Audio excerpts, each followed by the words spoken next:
tá acostumado. Ricardo já tá acostumado que a gente liga e fala, Ricardo, uma viagem pra hoje? Consegue pra hoje? Ele não tá acostumado. Tadinho. Ele tem certeza? Eu Paulo. Vamos passear. Você não me conhece. Ah, já começou? Já. Vamos passear. Claro, você tá. Claro, tá tudo bem aí?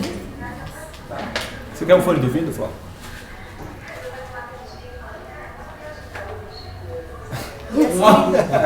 E as Dá um fone crianças de ouvido ficaram pra com ele quem lá. já? Tem lá embaixo. Oi? As crianças. Elas estão com a minha ajudante na chácara dela. Vou passar o final de semana lá, eu queria te falar. Passar o final de semana, dia das crianças. É que eu curti muito as crianças das minhas semana passada. E ela já tem outras crianças? Ela não. Não tem. Não.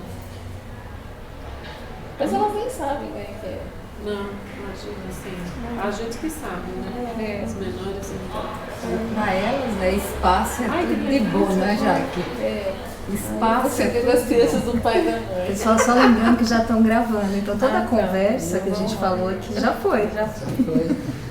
Então, vamos começar? Estamos mandando boas mensagens. Exato, tá falando de criança, de viagem, já fizemos propaganda da Estrela. Pois é. Então, podemos, Testa? Você que manda. Ricardo. Se quiser comigo, acho que é bom. Talvez não. Só o Ricardo. Eu sou a Mônica lá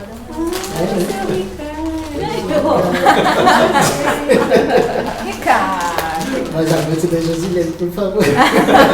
Não, Ricardo, nosso é bom isso. salva-vidas da Nada, Estrela. sem dúvida. E todo, assim, Ricardo, a gente precisa de uma coisa É. agora, urgente. É isso Mas mesmo. pra quando? Pra já. Pra ontem. Olha, eu tô saindo pro aeroporto. Vai ver que o chefe dele tá aqui. Certo? Gata, não, ele é. Olha. Com direito até aumento. Obrigado. Depois a gente divide aí. Então, acho que nós podemos começar, né? Então, nós vamos pensar, assim, pensando em começar esse momento dessa discussão que é muito importante, talvez seja só um dos momentos em que a gente vai discutir esse tema, né? Porque é um tema que está muito presente Fala alto. e aí eu falo baixo. E, assim, é um tema que suscita polêmica, suscita posicionamentos divergentes.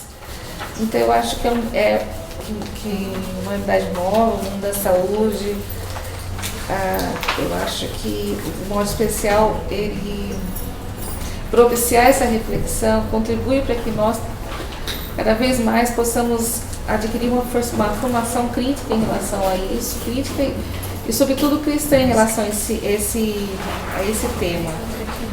Então, eu queria, antes de mais nada, agradecer a presença da Josi, que se dispôs a fazer essa reflexão com a gente. E nós pensamos em proceder da seguinte forma: no primeiro momento ela faz essa reflexão e no segundo momento nós abrimos para as perguntas, inclusive para as pessoas que estão nos acompanhando via internet. O que nós gostaríamos de pedir é que as perguntas fossem breves, então se nós aqui estamos com papel e caneta nas mãos, se vocês que estão nos acompanhando também pudessem escrever as perguntas, porque isso nos ajuda a sermos objetivos em relação ao que nós queremos questionar. E que nós nos detivéssemos nos nossos questionamentos e não em fazer relatos pessoais, mas que fosse um momento de esclarecimento, de aprofundamento sobre isso. Então, nós fizemos Tessa preparou um pequeno slide, um pouco do currículo da Josi, para que quem não a conhece possa conhecê-la, ao menos pela sua formação acadêmica. Então, agora passo a palavra. Muito obrigada, Josi. Imagina, eu que agradeço o convite. Lembrando que, né, não é uma aula, é uma reflexão. Então, talvez muitos queiram, né, é uma temática bem ampla. Então, muitos depois vão falar, puxa, mas eu queria que tivesse visto melhor um tema, analisado melhor essa temática. Mas a ideia, a princípio, é justamente suscitar, né, esse questionamento para que depois possam ser vistos também com outros profissionais. E que se essas sugestões de temas aparecerem, que elas sejam encaminhadas para nós, para que depois a gente possa promover outros momentos aqui em São Paulo e quem sabe em outros lugares também. Exatamente. Então, a ideia é falar sobre o quê? É uma reflexão bioética e cristã, né, sobre o início da vida do ser humano e a pílula do dia seguinte. Então, como será dada essa apresentação? Pode, por favor. Eu fiz um breve roteiro para que entenda. Falar um pouquinho do que é ética, só realmente os eixos da ética, uma breve pincelada sobre esses eixos da ética, o que é a bioética, dentro da linha da bioética, para quem quais são as suas linhas. Você pode passar já o próximo, por favor. Aí, dentro do início da vida humana, né? Quando começa essa vida, qual é o ciclo menstrual da mulher, como a fertilização in vitro, a gravidez, nidação e a questão do aborto. E aí, então, falando um pouquinho sobre a pílula do dia seguinte, especificamente pra gente aqui no Brasil, a levonorgestrel, né? E aí, então, a gente vai ver essa questão abortiva ou não. Lembrando que é dentro dessa visão científica, né? Então, isso é o mais importante. Não tem só questões de princípios, mas é voltado nesse princípio ético e esse princípio da ciência, né? Baseado na luz da ciência, para que a gente possa fazer, de fato, essa reflexão. Aí no próximo slide, então, quando a gente fala da ética, o que vem a ser a ética propriamente dita, né? A ética, ela oriunda, ela vem, né, da filosofia, ela é uma parte da filosofia e ela tem como estrutura 3 grandes pilares. Isso é muito importante que fique bem claro. Quais são esses pilares? É a consciência, a liberdade e a responsabilidade. Então, precisa dessa consciência. E o que é essa consciência, na verdade? É justamente essa reflexão, né? Esse ir atrás de um pensamento, essa análise maior. Então, a ética também exige essa busca maior por conhecimento. Faz com que a pessoa, por si só, vá em busca do conhecimento, porque o primeiro eixo dela é, então, a consciência. Uma vez tomada a consciência, né, daquele assunto, a ética, ela tem essa liberdade, né? E a liberdade, ela gera uma responsabilidade, né? Então, ela necessita de uma responsabilidade. Uma coisa que é muito importante, a ética, ela é individual, contudo, ela não é individualista. Essa é uma grande diferença, né? Individual por quê? Uma vez que você toma consciência, então é a sua tomada de consciência, aquilo que você entendeu dentro dessa liberdade, e aí então você vai ter uma responsabilidade perante isso. Mas não é individualista, né? Então não sou somente eu no meu mundinho, ela tem toda uma estrutura que permeia tudo isso. Então essa diferença é muito importante. E a ética faz o quê? Ela faz uma reflexão de como devemos nos comportar. Então, ela, dentro dessa linha, como deve ser o comportamento, baseado na consciência, na liberdade e na responsabilidade. A bioética, então, ela segue a linha da ética, né? E o que a bioética faz? O que é a bioética? A bioética é a aplicação da ética na vida. Isso é a bioética. Ela vai estudar o quê? A moralidade, né? O estudo da moralidade na conduta humana, no campo das ciências da vida. Para quem é a bioética? Quem que pode participar, né? Para quem é esse público da bioética? Muitas pessoas acham que a bioética é somente para os profissionais de saúde. E essa visão está totalmente errada. Por quê? Se a bioética vai analisar, então, a aplicação da ética na vida, e a vida pertence a todos nós, então todas as pessoas partem também de um princípio bioético. Então não é só apenas o médico, o fisioterapeuta, o psicólogo, não. Vou dar um exemplo para que fique mais claro. Um economista tem a ver com a bioética? Tem. Por que um economista tem a ver com a bioética? Justamente, se o papel econômico naquele país ou naquilo que ele está fazendo não vai bem, pode gerar um grande desemprego. Um grande desemprego faz com que a vida das pessoas piore a qualidade de vida, podendo levar até o quê? Uma depressão, uma morte por causa disso. Então ele também faz parte. Então todos os profissionais, e por isso a bioética, ela é transdisciplinar, porque ela permeia todas as pessoas que queiram, então, estudar dentro desse foco da vida. A natureza da bioética, ela tem uma natureza teórica e prática. Por que natureza teórica e prática? Porque a ação humana é teórica e prática, né? Não existe ação humana sem teoria e prática. Teoria por quê? Lembrando a primeira questão, que é a consciência, então você tem que ter a teoria, e a prática, a maneira de agir. Então, negligenciar o componente teórico da bioética comprometeria todo o rigor da reflexão. Uma vez então que eu negligencio essa busca de conhecimento, eu estou negligenciando também a atitude propriamente dita. Eu estou fazendo o quê? Eu vou resvalar num domínio de arbitrariedades. Então isso é muito sério. Dentro do campo da bioética, ela tem modelos da bioética, né?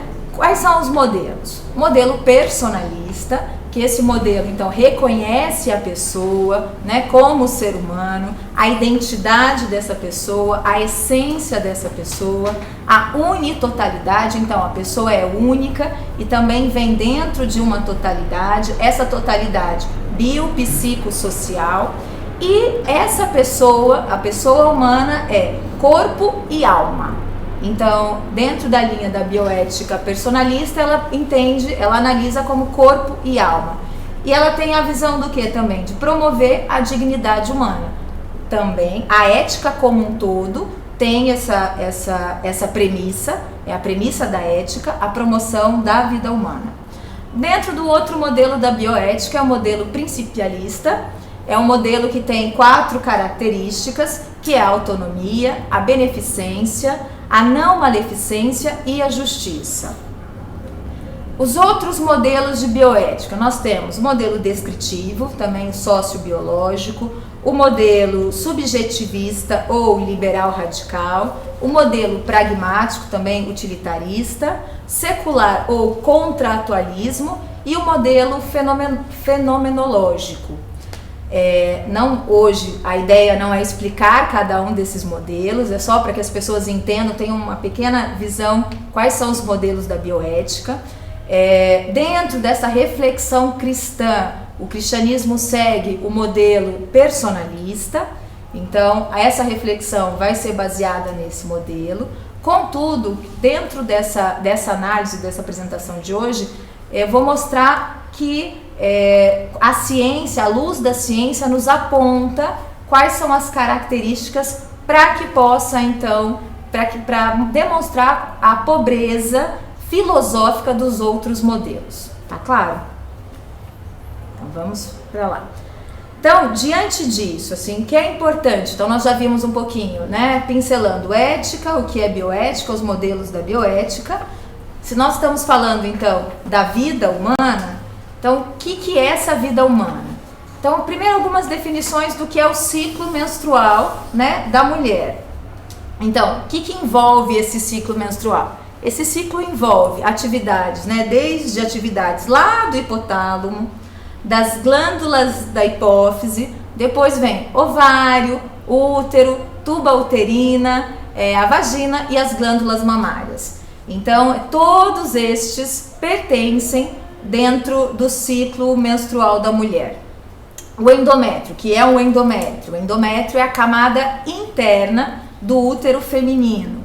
Quais são os hormônios que agem nos ovários? Nós temos 2 hormônios, o LSH e o LH e o FSH. O FSH, ele faz o quê? Ele vai estimular a produção de estrogênio. O LH vai fazer o quê? Estimular a produção de progesterona propriamente dita.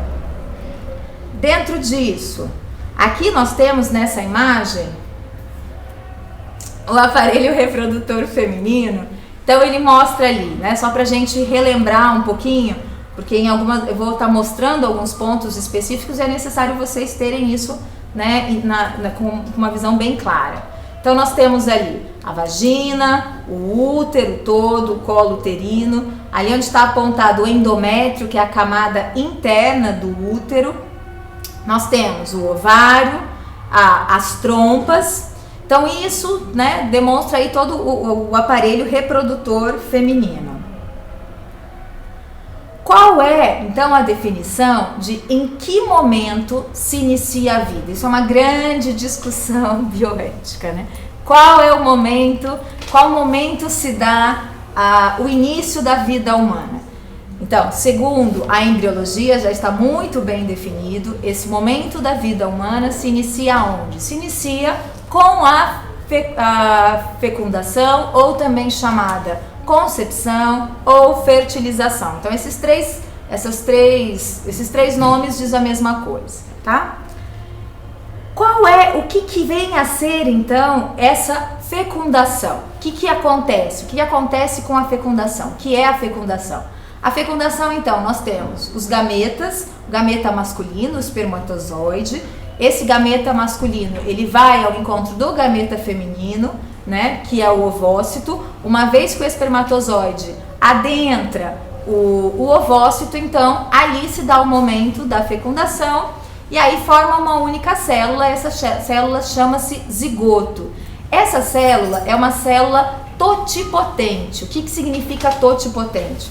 É uma célula extremamente potente, capaz então de recriar todas as outras células do corpo humano. Ela é altamente especializada e a partir desse momento, então, marca o início do indivíduo, o indivíduo como único, né? Nesse momento, é na fecundação que já se define o sexo da pessoa. Então, a partir da fecundação, você já tem o sexo ali definido. Aí no próximo slide, então, o momento da fecundação, ele já então começa a contar o momento da gravidez. Então, a fecundação já é a primeira semana da gravidez. Começa nela. E é importante ter isso muito claro, porque vocês vão ver que muitas definições de gravidez têm sido colocadas, né? Mas a primeira semana da gravidez começa com a fecundação. A partir da fecundação, a gente já começa a contar ali a primeira semana de gravidez. Essa fecundação é uma complexa sequência de eventos. Ela inicia, então, quando se forma ali o zigoto, né? O espermatozoide penetrou no ovócito, e ela termina, então, com a mistura dos cromossomos maternos e paternos. Como eu falei anteriormente, o sexo da criança, né? O sexo da pessoa já é determinado nesse momento. Então, olha que importância tem. Todas as células desse novo ser humano, durante toda a nossa vida, elas terão o mesmo patrimônio genético que essa primeira célula resultante da fecundação. Então, todas as células do nosso corpo têm o mesmo patrimônio genético que essa primeira célula, que é o zigoto. Aí, então, aqui nessa imagem vocês vão visualizar os primeiros passos, então, da gravidez. Eu preciso que vá passando ponto a ponto ali. Isso. Progressivamente. Isso. Né? Então, nós passar? temos, pode passar, por favor.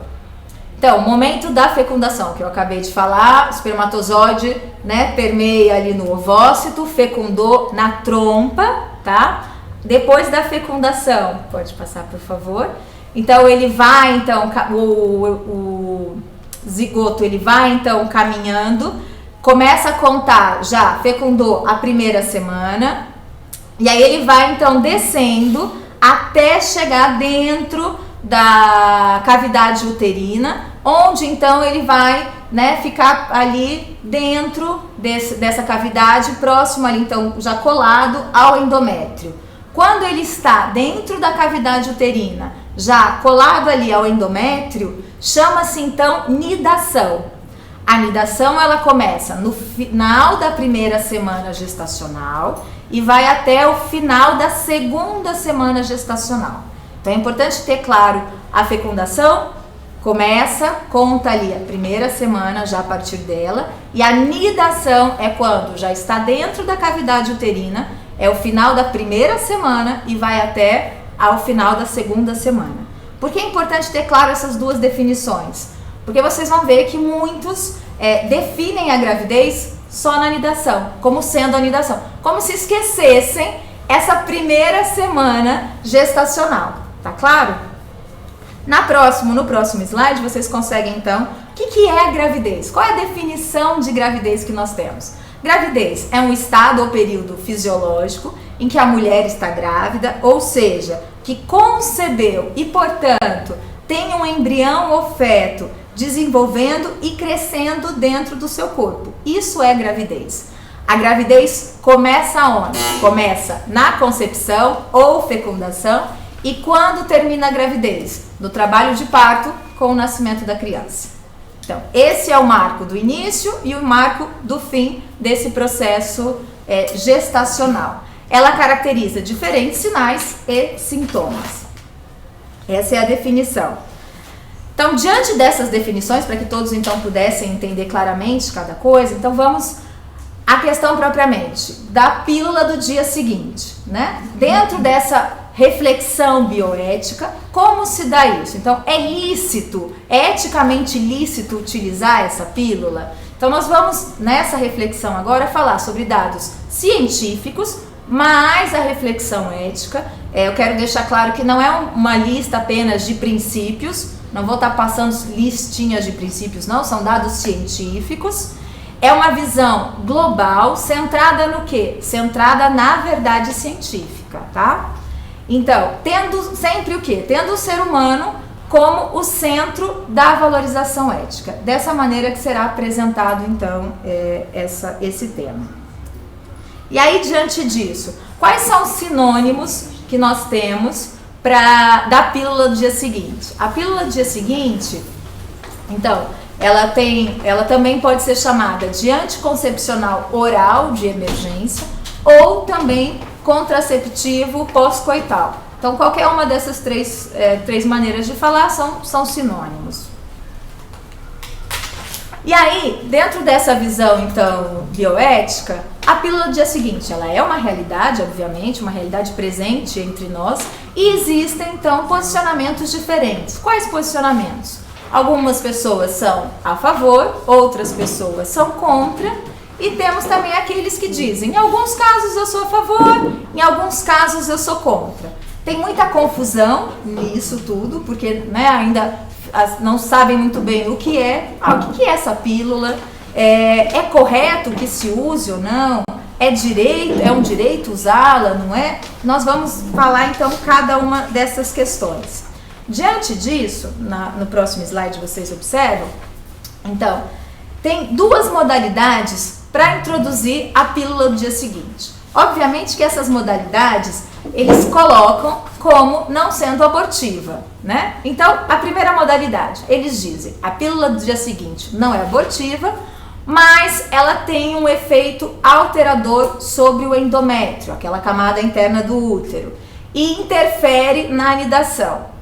A segunda modalidade, eles também dizem que não é abortiva e não tem um efeito alterador sobre o endométrio, não interferindo na anidação. Nós vamos discutir, fazer uma reflexão sobre cada uma dessas modalidades. A primeira, então.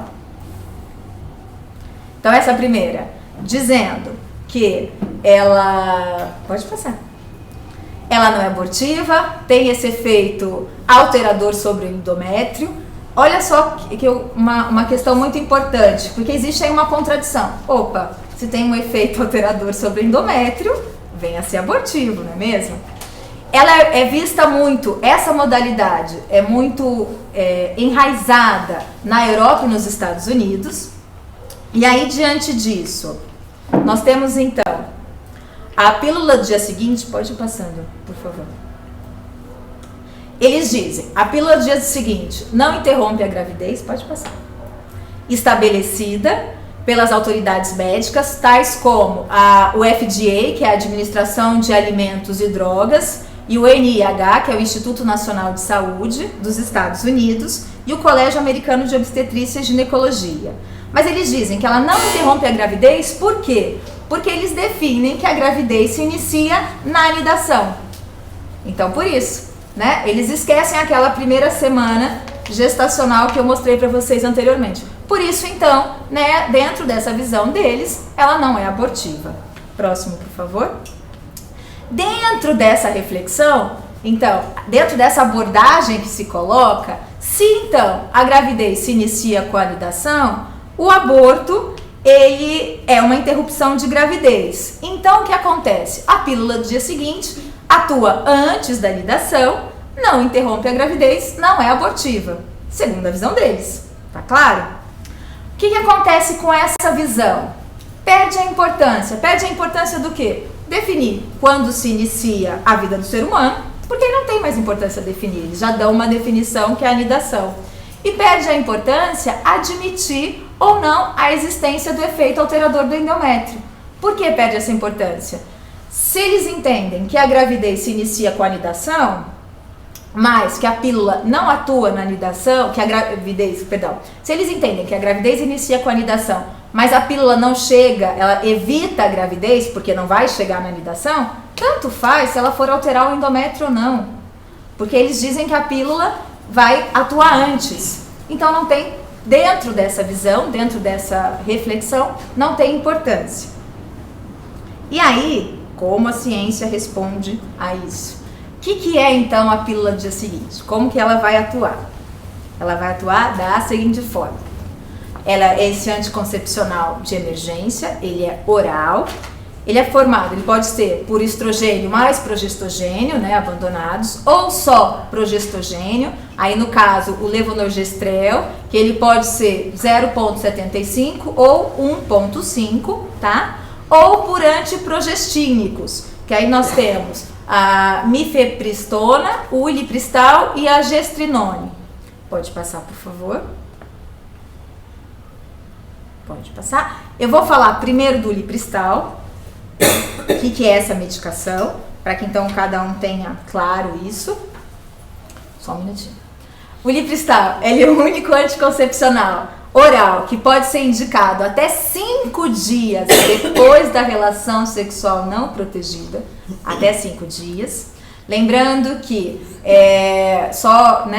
o espermatozoide, quanto tempo o espermatozoide demora para chegar lá na trompa? Tem estudos que dizem que esse espermatozoide pode levar de 45 minutos até 3 horas, tá? Enfim. Aí, então, essa medicação você pode utilizar até 5 dias depois do ato sexual. E aí tem estudos, tem um estudo que demonstra que inibe a ovulação e tem outro que altera o endométrio. Tem aí os estudos, né? Porque a ciência pode mostrar. Então, esse primeiro estudo de 2010, ele diz, então, que inibe a ovulação. Ok, inibir a ovulação não é abortivo, tudo bem, gente? Contudo, alterar o endométrio, sim, é abortivo, que é esse outro estudo, que é de 2010 também. Então, são estudos recentes.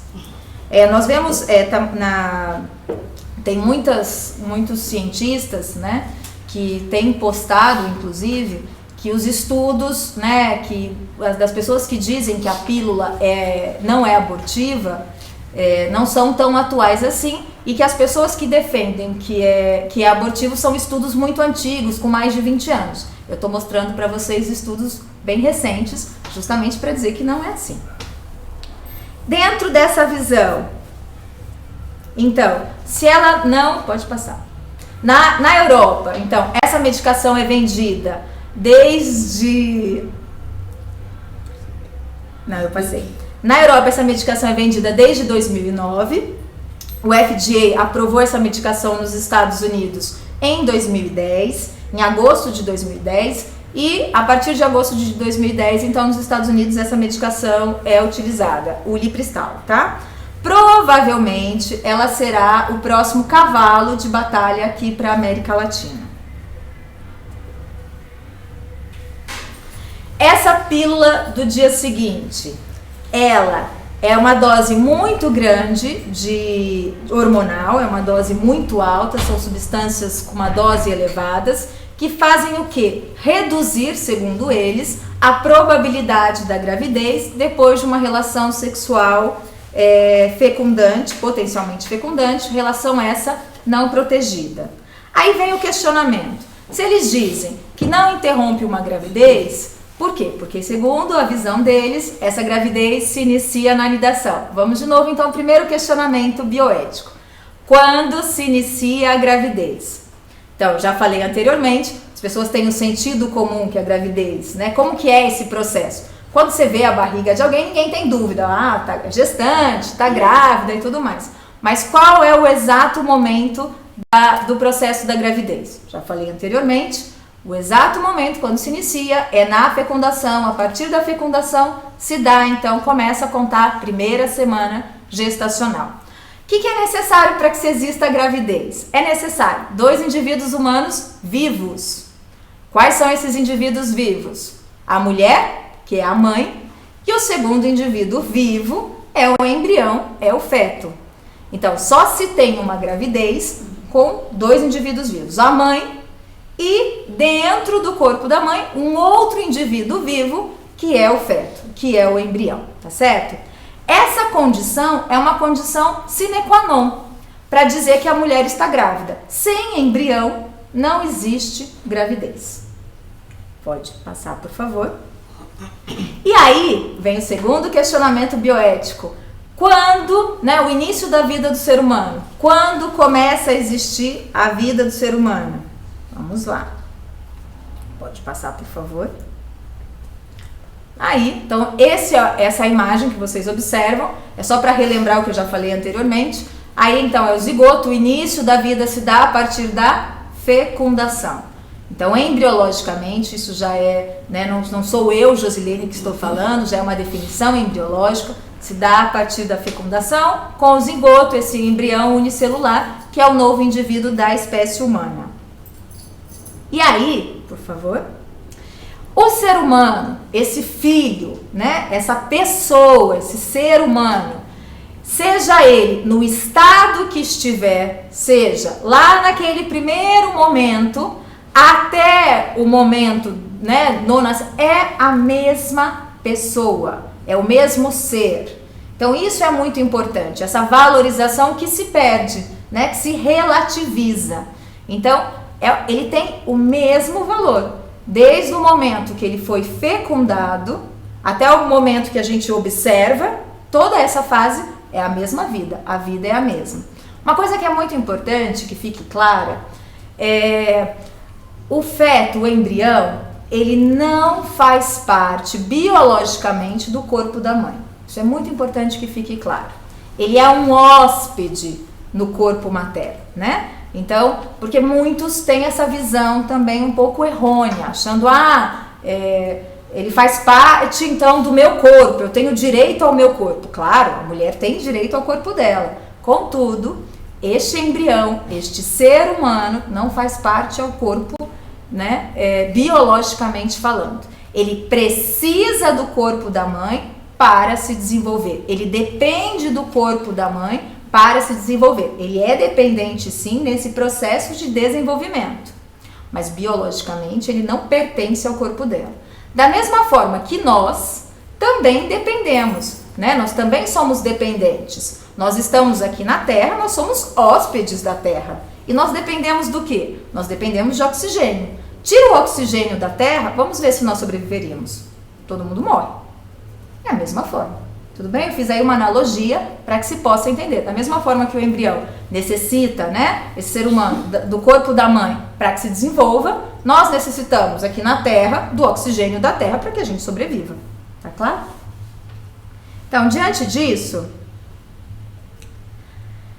aí então já vem esses questionamentos do início da vida do ser humano com o início da gravidez.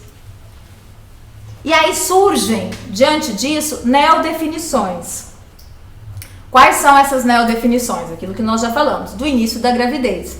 Onde então se coloca que é a anidação, E aí diz o quê? Consequentemente da gravidez, então eles colocam que é um período compreendido entre a anidação do embrião no útero até o parto.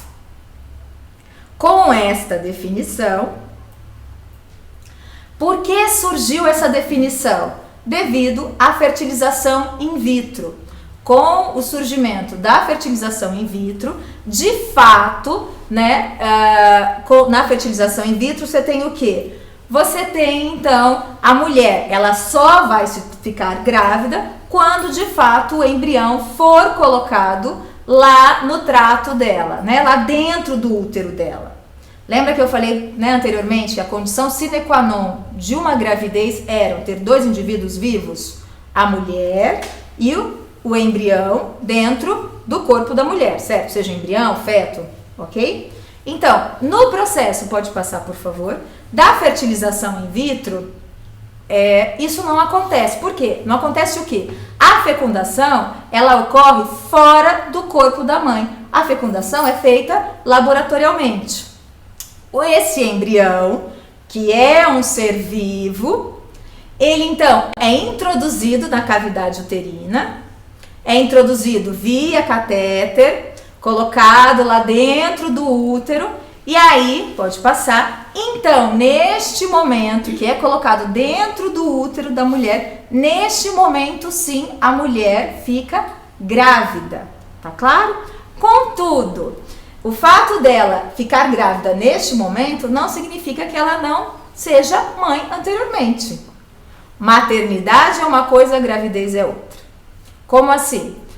Este ser humano que está no laboratório, lá, é uma vida. Se ele é uma vida, ele tem um pai e ele tem uma mãe.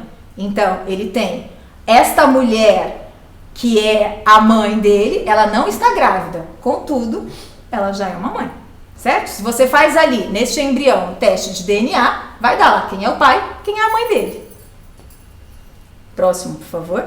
Então, dessa realidade muito parcial, que é a fertilização in vitro, se extrai conclusões que se generalizam, né? Então, começou a se espalhar erroneamente que gravidez é só com anidação, que não é. Eles esqueceram, então, essa primeira semaninha já gestacional. Próximo, por favor. Por quê? Porque começou a se fazer isso, se espalhar com essa visão?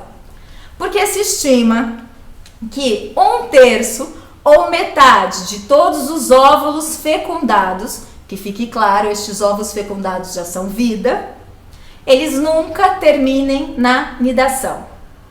E aí, por isso, então, se considera, né, a COGES considera que uma gravidez já é estabelecida só quando a nidação for completada.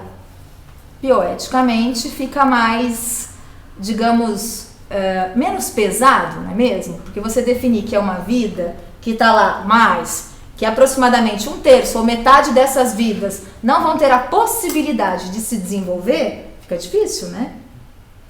Então, qual é a consequência disso? A consequência que eles fazem, então, essa definição, nidação, como sendo, então, a concepção. Próximo, por favor.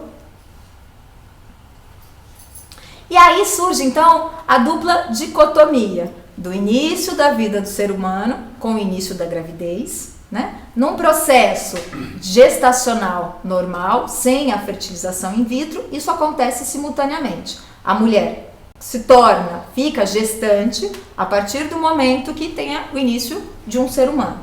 Ali, a partir do momento da fecundação. Aí você tem a questão do início da maternidade da mulher com o início da gravidez na fertilização in vitro, que é diferente. Essa mulher já é mãe, porque ela tem um filho que está lá no laboratório, né? Contudo, ela não está grávida, porque ainda não foi introduzido dentro do corpo dela. Então, surge aí essa dupla dicotomia. Próximo, por favor. E aí eles dizem, então, que não é abortivo, né? Mas como assim não é abortivo? Vamos refletir sobre essa temática. O que vem a ser o aborto? Qual é a definição, então, do aborto? Na definição absoluta, objetiva, o que é um aborto? É uma eliminação involuntária, uma eliminação involuntária. Essa eliminação também pode ser voluntária ou direta desse ser humano concebido mediante diversas técnicas, variáveis segundo a etapa em que se está. Mas tem uma definição subjetiva, relativa, dizendo que aborto é interrupção de gravidez. Não é isso. Então nós temos aí a fecundação ou concepção, né? Que é o marco do início da gravidez, o início da vida do ser humano. Começa a contar. Ao final da primeira semana gestacional, inicia a nidação, onde já está dentro lá do endométrio. Esse processo de gravidez, da fecundação até o momento do parto, todo o desenvolvimento. E aí, o anticoncepcional, né, um anticoncepcional normal, o que ele faz? Ele evita a gravidez, ele evita que inicie o quê? Que se aconteça a fecundação. Ok? Não tem problema nenhum nesse aspecto. O aborto é a interrupção da gravidez. A partir do momento que fecunda, se você tiver alguma coisa que interrompa esse processo, está fazendo o quê? Um aborto. E aí talvez os questionamentos. Anticoncepcional, ele impede a fecundação? Impede a gravidez? Um anticoncepcional, sim. Ele pode impedir, não é sempre que ele faz isso, mas um anticoncepcional, sim, pode impedir uma fecundação. Segundo questionamento. Toda interrupção de gravidez é aborto? Toda interrupção de gravidez mata o embrião? Sim, toda interrupção de gravidez é um aborto. Segundo questionamento, consegue visualizar? Todo aborto mata o embrião, interrompe a gravidez? Todo aborto se mata, né? Como mata o embrião, vai interromper a gravidez? Sim, isso é um fato. Mas como age esse anticoncepcional de emergência? Vamos lá. Nós temos o início da gravidez com a fecundação. Esse anticoncepcional vai agir como? Pode passar. Dentro deste processo, uma vez que ele pode agir antes da fecundação, contudo, ele pode agir neste período que nós temos, pode passar por favor, entre a fecundação e a anidação, que já é um período da vida. E aí você está tendo um processo de aborto. Vamos mostrar por quê, vai lá. Este período, dessa primeira semana, se o anticoncepcional de emergência estiver atuando, ele está, então, cometendo um aborto. Por quê? Porque está eliminando uma vida. Aí os questionamentos. O anticoncepcional oral de emergência, ele impede a fecundação? Impede a gravidez? Sim e não.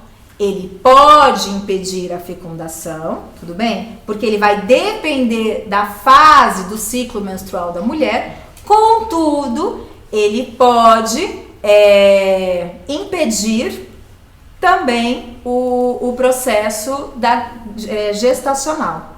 Então, ele pode evitar que se engravide? Pode, se ele fizer antes da fecundação. Contudo, se ele atuar no período pós-fecundação, ele já está, então, sendo abortivo.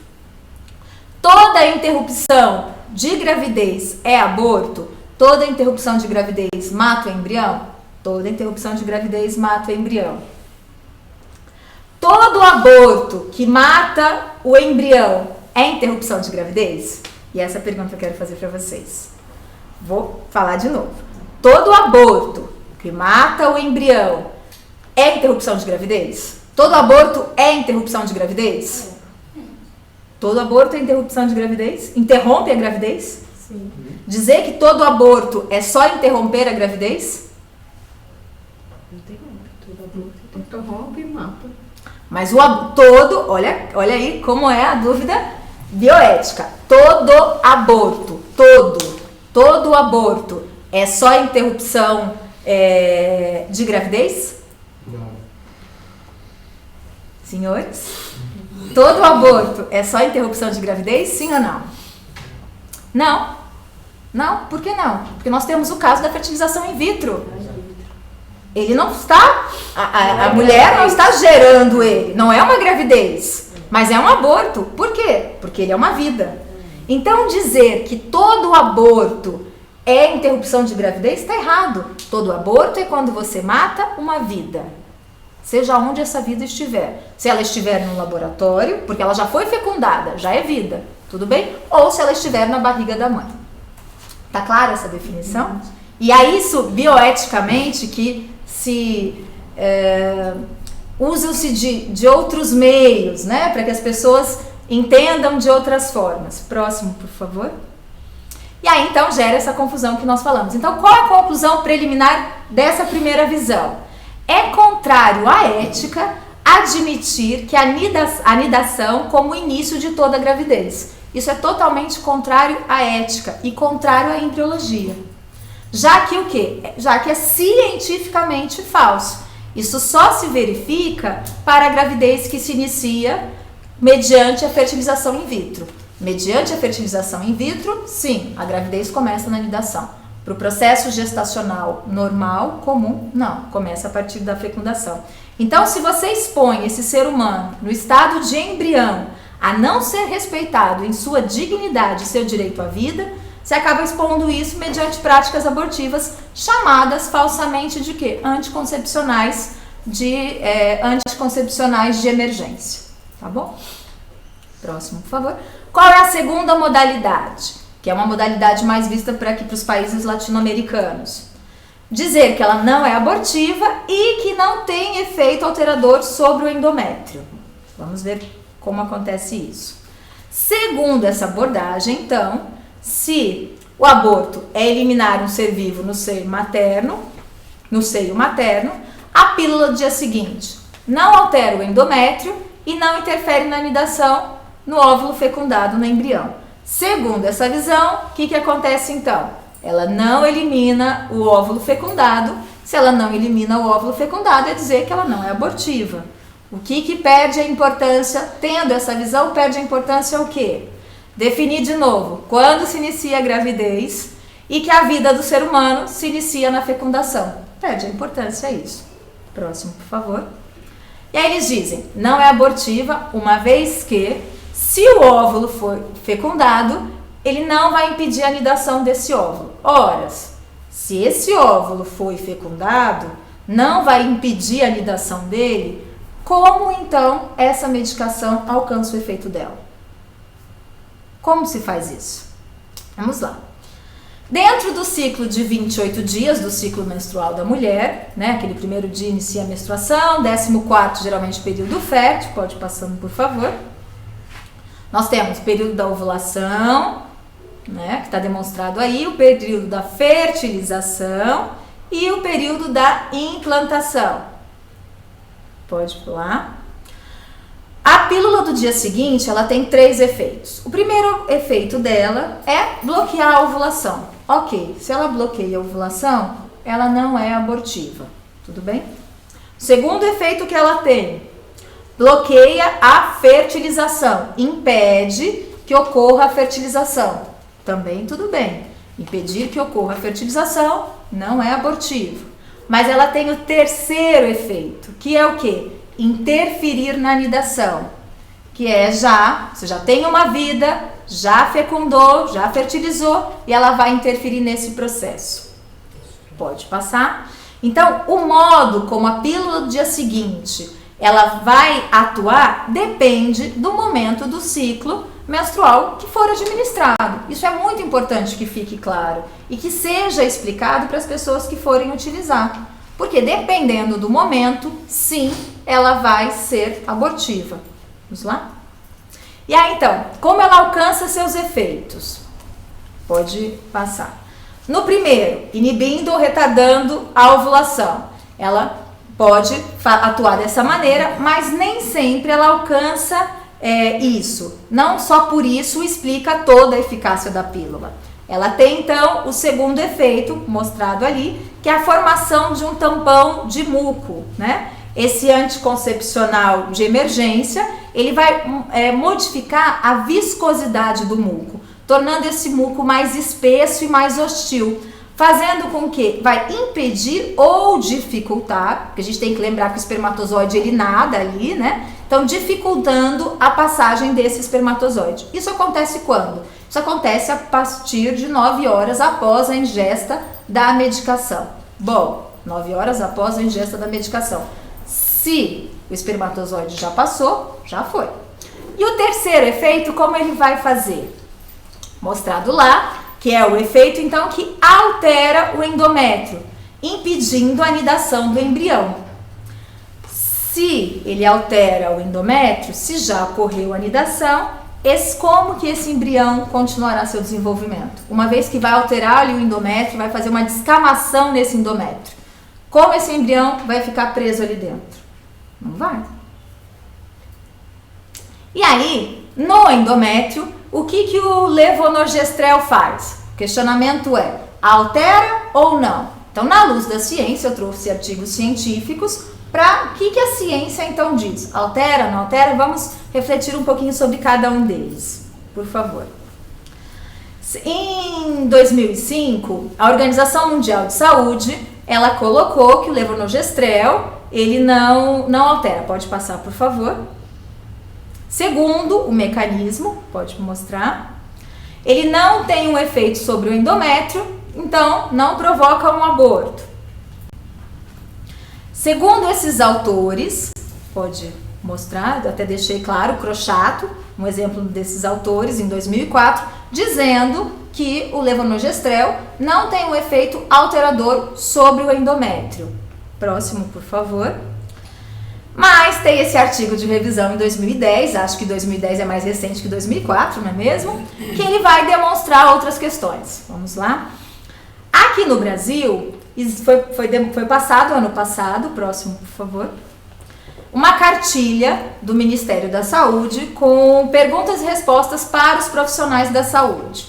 Essa cartilha, ela tem uma revisão da literatura até 2007. Também tem alguns artigos. E aí, o que a ciência diz disso? Não é mais o que está nesses artigos de revisão da cartilha. Eu só quis mostrar essa cartilha porque ela segue muitos dos artigos científicos que o Ministério da Organização Mundial da Saúde de 2005.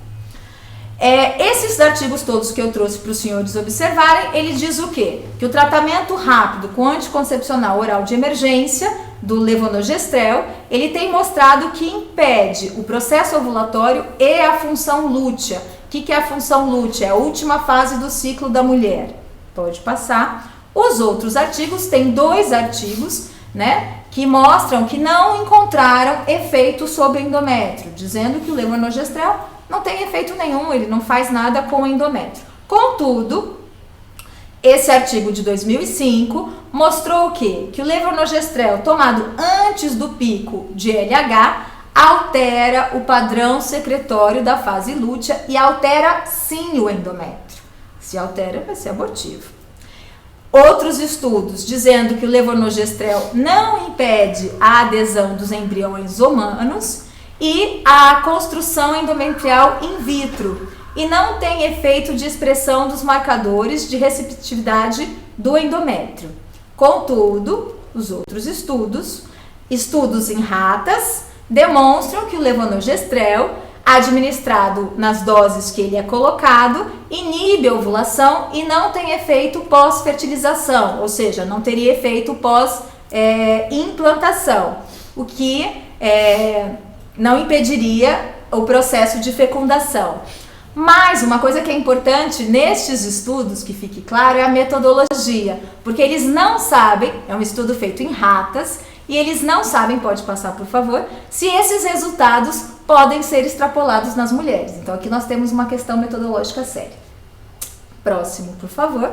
Então, baseado nesses estudos, né, o Crochato, aquele que tem nos artigos que eu demonstrei, tanto da Organização Mundial de Saúde quanto na nossa revisão do Ministério da Saúde. E o que ele fez? Então, desses estudos em animais e seus próprios estudos realizados, né, a maior parte, ele entende o quê? Ele tem argumentado, então, assim, que não tem efeito, não pode ser explicado, ele não tem efeito alterador sobre o endométrio. Baseado nesses estudos em humanos e animais, eles se sentem tentados, né, a concluir que definitivamente a medicação não tem efeito pós-fertilização. Bom, a gente não pode, na luz da ciência, se basear apenas com isso. Próximo, ainda mais com estudos pilotos. Em troca de mensagens dos cientistas, então em 2007 e em 2008, pode passar, o que foi observado nessas respostas entre esses pesquisadores? Tudo isso as pessoas conseguem buscar todos esses artigos científicos, se acessarem lá www.pubmed.com, tem todos esses artigos para discutir. O que esses autores disseram então? Olha só, interessantíssimo isso.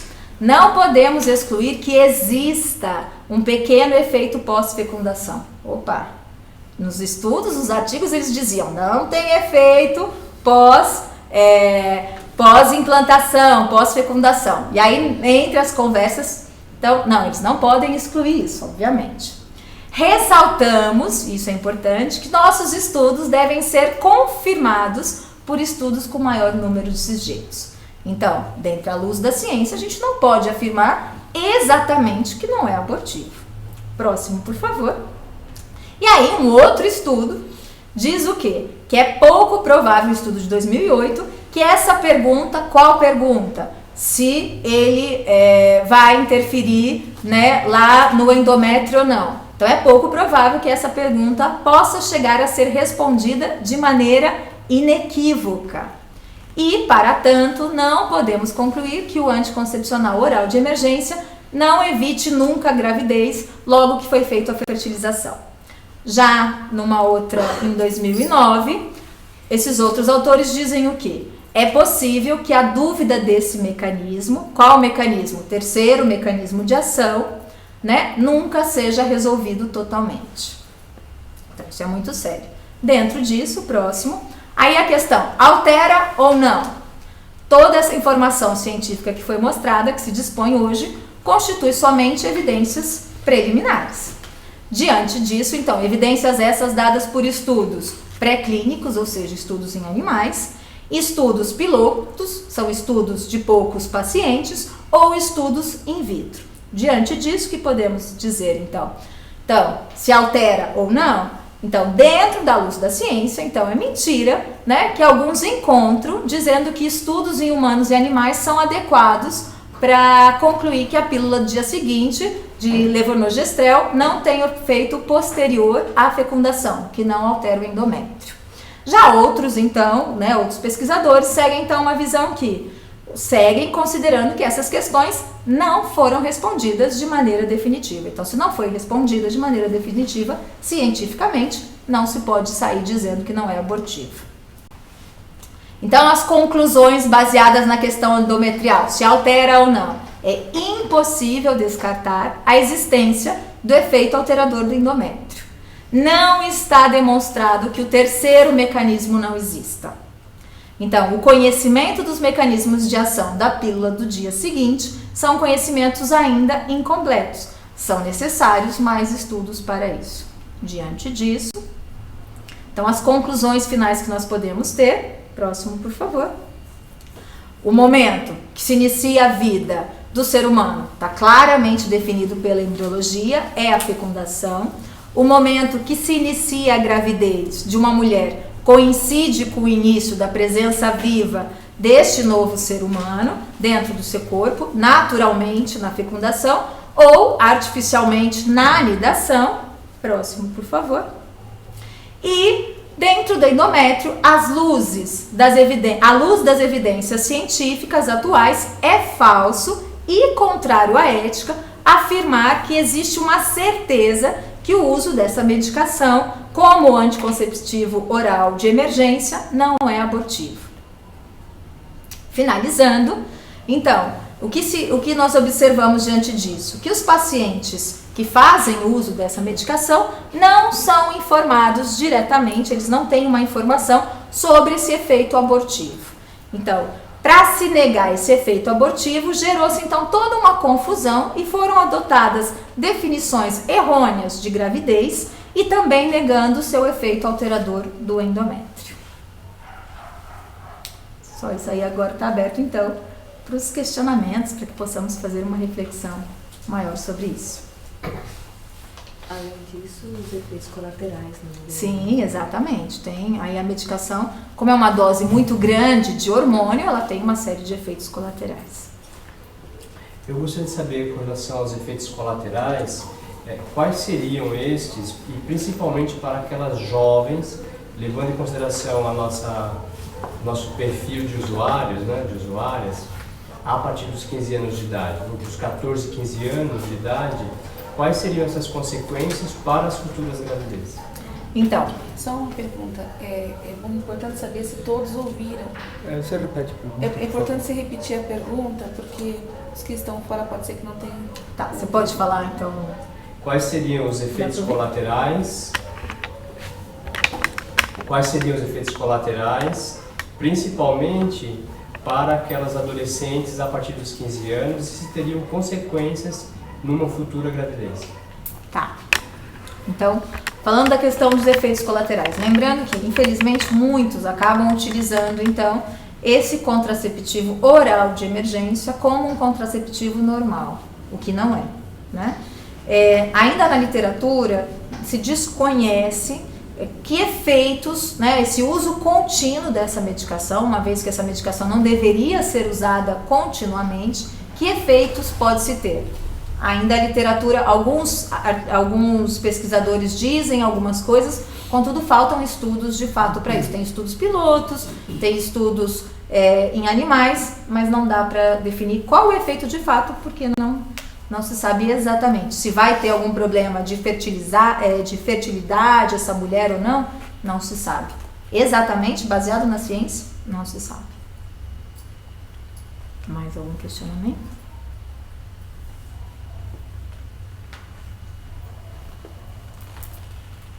O que você falou parece que não existe da indústria farmacêutica,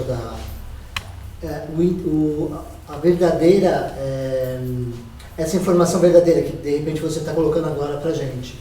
Porque existe toda por detrás disso, a venda desses produtos. Então não é interessante que as pessoas saibam a verdade. Isso é verdade? Isso acontece? Porque pelo que você esclareceu, você fez um estudo para chegar nessa conclusão. Agora, precisaria que isso aqui fosse divulgado mais amplamente, mas possivelmente não será porque não tem o interesse da indústria farmacêutica. É errado pensar dessa maneira ou não? Não.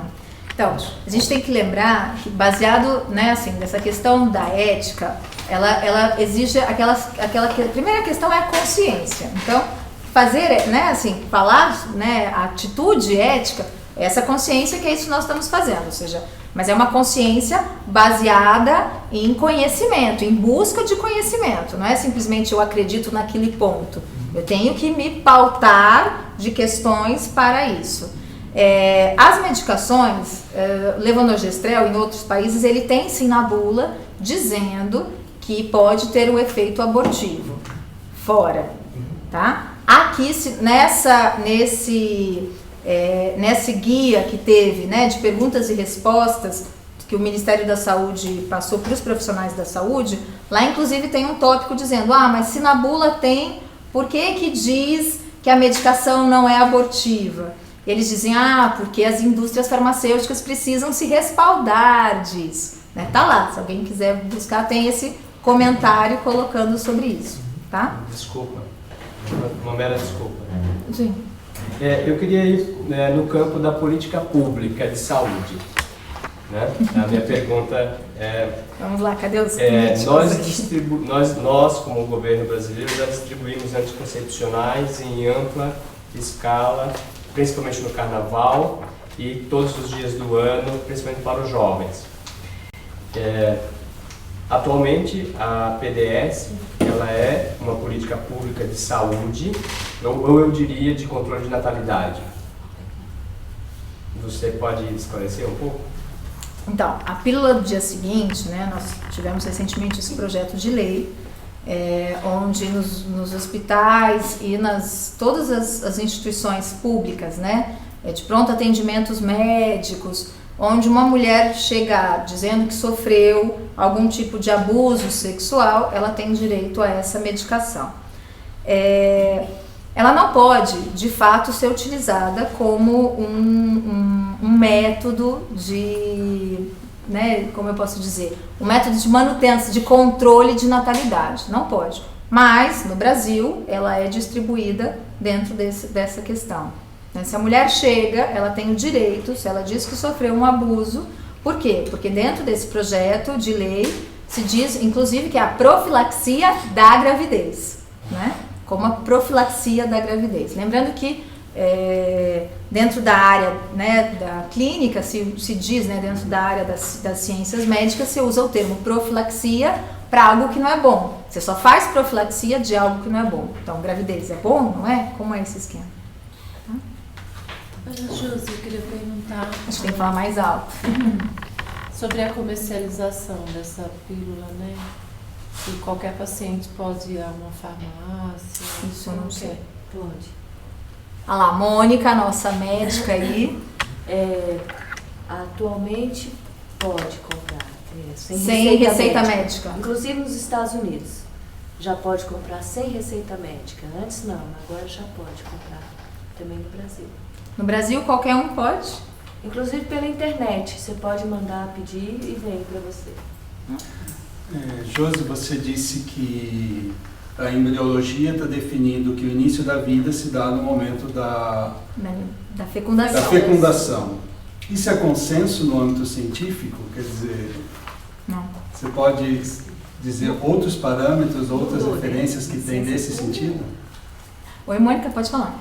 Na ciência pura é consenso. Na ciência pura é. Mas agora, como querem mudar os conceitos para justificar as consciências, assim, as intenções, está mudando o conceito científico, mas manipulado, porque o puro é.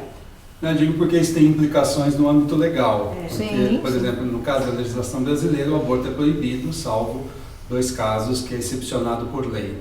Então, se é claro e definido o momento da concepção, o momento do início da vida se dá na concepção, qualquer ato que venha a ser praticado posteriormente vai contra, ao menos, a legislação atual. Então, é algo de extrema relevância, ao menos no âmbito nacional, essa definição da concepção, da determinação do início da vida. Uhum. Então, ela como o que a Mônica acabou de falar está claríssimo, assim. Embriologicamente, essa é a definição, né, Cíntia? Esse é o conceito de quando inicia a vida. Contudo, existem outras linhas. Então, tem aquelas pessoas que entendem a definição do início da vida da pessoa quando se tem, então, a formação neurológica, né? Quando ela já tem, então, todo o córtex neurológico dela, e alguns entendem dentro dessa maneira, mas embriologicamente, o início da vida, que é a definição clara e científica, é pela fecundação. A carga genética. Você tem toda a questão de carga, como eu falei, na fecundação você tem toda a questão de carga genética, já se define o sexo da pessoa, né? Ele conta, a partir dali se dá a primeira semana gestacional, mas mesmo dentro da ciência se tem outras linhas que não colocam como sendo o início da vida humana, tá? Se colocam como, no processo de fecundação, como sendo apenas um aglomerado de células, que na verdade não é. Eu sou católica e eu gostaria muito de saber como é a visão da minha igreja católica sobre isso. Tá. A igreja católica, né, o que a igreja católica diz disso? Primeiro, também a igreja católica tem como premissa a dignidade humana, né, a valorização da dignidade humana. A igreja católica se coloca contra a pílula do dia seguinte, né? Tem a Pontífice Academia para a Vida, onde são profissionais, são cientistas do mundo inteiro que participam. Esses cientistas são escolhidos e autorizados pelo Papa, e baseado na luz da ciência, eles então se colocam, né? Saiu toda uma declaração dessa Pontífice Academia para a Vida, dizendo por que a pílula do dia seguinte a igreja se coloca contra, porque ela é abortiva, baseado também naquilo que eu mostrei para vocês dos estudos da ciência. Então ela diz que é abortiva e ela tem como premissa a valorização do ser humano. Isso não só na Pontifícia Academia para a Vida, mas nos outros documentos da igreja. Dentro do Catecismo da Igreja Católica, o Catecismo coloca, obviamente, contra o aborto, contra o processo de fertilização in vitro, né? Por quê? Porque ele tenta resgatar sempre a dignidade humana, promover sempre a dignidade humana. Tá? Josi, só completando, mais uma pergunta, mais alto. Só completando o assunto, eu sou médica, né? E eu gostaria de saber como médico, é certo que eu não atuo nessa área, mas eu me coloco na posição de outros médicos que trabalham nessa área com obstetrícia, com ginecologia. Então eu gostaria de saber como é que esse profissional que é católico, como é que ele pode, o que ele deve fazer, assim, dentro, por exemplo, agora como o nosso país, que por lei se deve administrar esse remédio para as mulheres que sofreram violência sexual. Tá. Então, assim, dentro dessa Pontifícia Academia para a Vida, que saiu, então, toda essa norma, eu vou ler, então, uma partezinha, né, para que fique mais claro. Ele coloca, finalizando, é o número 6 dela, ele diz assim: finalmente, como tais procedimentos estão se tornando mais disseminados, nós encorajamos fortemente a todos os que trabalham nesse setor a fazer uma firme objeção de consciência moral, o que gerará um testemunho prático e corajoso do valor inalienável na vida humana, especialmente em vista das novas formas ocultas de agressão contra os mais fracos e os mais indefesos indivíduos, como é o caso de um embrião humano. Então, a Igreja Católica, ela recomenda, então, a objeção moral de consciência. Tá? Não, só o que eu ia falar, em termos de conceito, assim, a pílula do dia seguinte, ela pode ser abortiva. A gente não pode falar assim que ela é abortiva. Não. Mas ela pode ser, a depender da fase do ciclo menstrual, isso. Né, da mulher. É importante que fique muito claro. Ela, como eu mostrei, né, nessa reflexão, ela tem três mecanismos de ação, né? Então, e o terceiro mecanismo, que é o mecanismo do endométrio, né, especificamente. Mas, se dependendo da fase do ciclo, não, ela pode só evitar a fecundação, né? Diminui a ovulação e aí ela evita lá o processo de fecundação. Então, você não pode, né, baseado dentro dessa premissa ética, dessa bioética, você não pode dizer que não é abortiva, né? Que ela não é abortiva 100% e não pode dizer que ela é 100% abortiva. Nem uma coisa, nem outra. Contudo, se dependendo do período que a mulher estiver, né, do ciclo menstrual dela, se ela tomar e ela já tiver ovulado, ele vai então entrar, né, especificamente no terceiro fator, que este sim é abortivo. Tá? Eu tenho aqui uma... Acho que ia falar alto. Tem que falar mais alto. É o Rafa Brito, eu não sei de onde ele é. Você tem a informação, Fábio? Não, ele não disse. Então ele faz uma pergunta quase como uma proposta. Ele diz o seguinte: alguma sugestão de proposta, de uma metodologia de conscientização sobre o tema?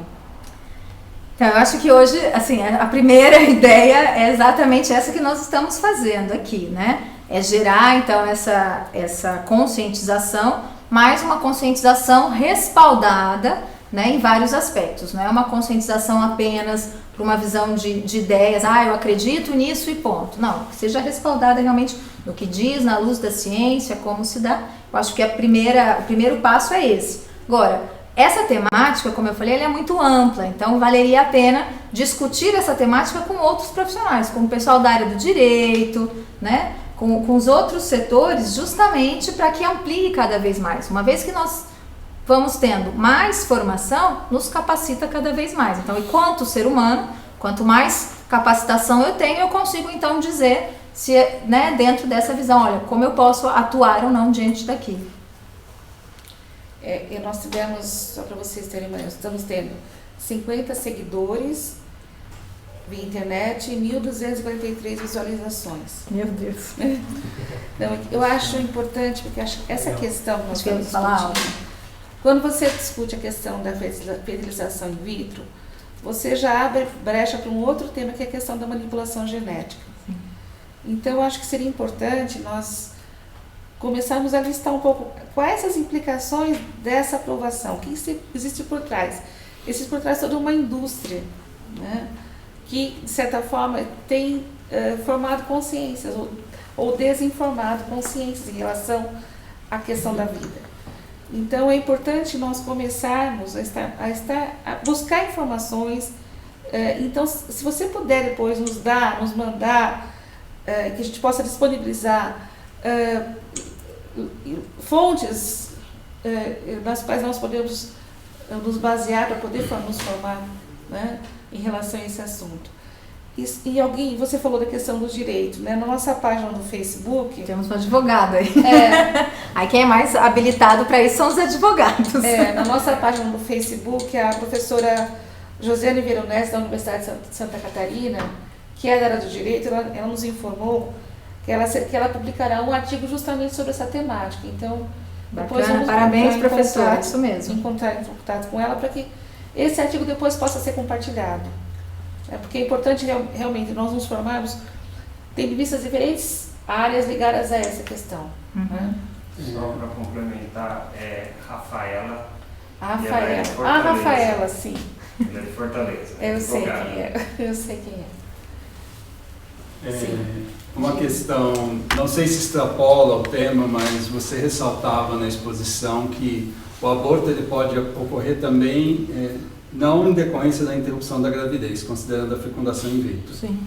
À luz da bioética, existe um posicionamento ou uma resposta a respeito das fecundações já existentes? Porque se sabe que é uma quantidade considerável. Existe uma resposta, uma proposta, uma alternativa? Então, se trata, em geral, como material genético. Hoje ficou tanto que no Brasil claro, se pode fazer, né? Você pode fazer utilizar, manipular esse material. No entanto, ficou claro pela exposição, não estamos tratando de material genético, estamos tratando de uma vida. Exatamente. Então, à luz da bioética, existe uma proposta, uma alternativa, porque não só aquilo que já existe, que já foi fecundado, mas é um processo que continua. Exatamente. O que é importante, assim, dependendo, que fique claro, né, eu mostrei todos os modelos dentro da bioética. Então, dependendo do modelo da bioética que aquele cientista seguir, ele se permeia por aquele modelo e para ele está tudo certo. Dentro dessa visão personalista, ou seja, que é buscar, né, o ser humano como um todo, a essência dele, entendendo ele, corpo, alma, então por isso a gente se coloca, nesse caso de fertilização in vitro, como sendo algo que fere a dignidade humana, porque você tem uma vida ali, né? Então, fazer com que esta vida que está lá no laboratório não tenha o direito de se desenvolver de fato ferir a dignidade humana deste ser que está ali, porque você não permite a ele a possibilidade de desenvolver, né? Ele não vai no laboratório se desenvolver, ele não vai. Ele vai ficar lá do jeito que está e depois, por exemplo, nós temos em Portugal, depois de 3 anos, estes seres humanos são descartados, né? Então isso é sério. Mas ainda depende, infelizmente, da linha que segue o pesquisador. Mas para essa corrente personalíssima, ela não propõe uma alternativa. Propõe de não fazer, né? Certo, mas e com os que já estão? Tem alguma proposta hoje? Não. Se você tem conhecimento? Não. Que é um problema, por isso nós temos um problema sério, ético, né? Bioético. Mais algum questionamento? Eu gostaria.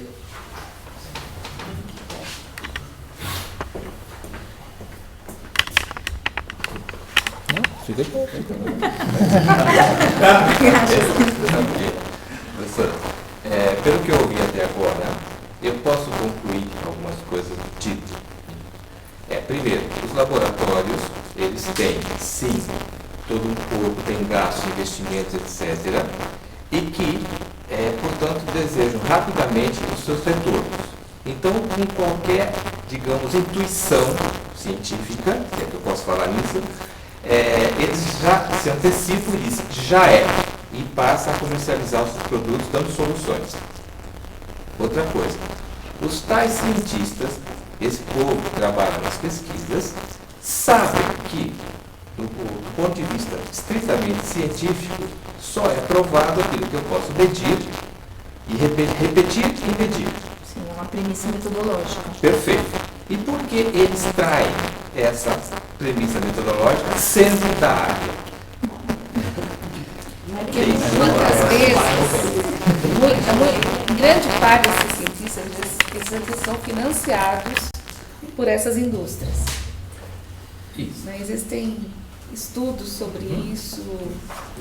Aí nós temos também, assim, quando a gente fala dessa questão falando na linha da bioética, como eu falei, dependendo, embora dependendo desta linha que ele seguir, se for uma linha relativista, né, assim, que infelizmente nós vivemos dentro, né, cada vez mais a nossa sociedade está relativista, então saindo dessa visão integral da ética, que ela é individual, contudo ela não é individualista, mas se relativiza isso, permite com ele, na luz da consciência dele, que diante da consciência dele, ele está tranquilo, ele tem então a liberdade para fazer aquele tipo de procedimento. Mas ele não pode afirmar que cientificamente... Não. Isso. Não pode. Então, esse é o ponto. Então, não por pode. Honestidade científica e pessoal, teria que afirmar tal coisa e não se precipitar. Exatamente. Por isso que nós... Posso entender que é assim. Exatamente. Então, assim, na luz da ciência, né, você não pode dizer 100% de certeza que ela não é abortiva, né? Assim, e 100% de certeza que ela é abortiva. Isso, então, a bula do remédio que você citou, na realidade, o laboratório está dizendo: eu não sei o que vai acontecer, não tenho domínio. Quem quiser, tome isso daqui. Mas porém, se você pegar hoje aqui no Brasil, na bula do Brasil, não diz do efeito nidatório. Mas por omissão e não por convicção.